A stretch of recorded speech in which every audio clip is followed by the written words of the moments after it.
സമീർ എന്തായി നോമ്പറക്കം പോളേ? ആളെ വീട്ടിലുണ്ടാക്കിണ്ട്, നീ കഴിക്കാൻ പോണം. ആണാ? എൻ്റെ വീട്ടിൽ കസിൻസ് വന്നുണ്ട്, പോട്ടേട്ടാ. ആടാ ശരി. ഓക്കെ.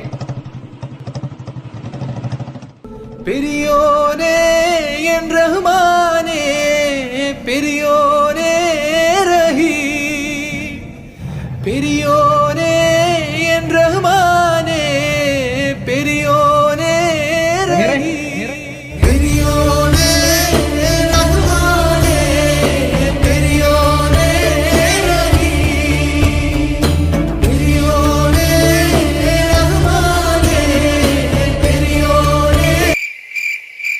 ഇന്നലെ അമ്മാമ്മ മീൻകറിയും ചോർന്നത് ഈ പാത്രത്തിലാണ്. നമ്മുടെ പാത്രം അഞ്ചിന് വാങ്ങിച്ചോടാ. അപ്പൊ അസ്സലാമു അലൈക്കും. പെരിയോനേ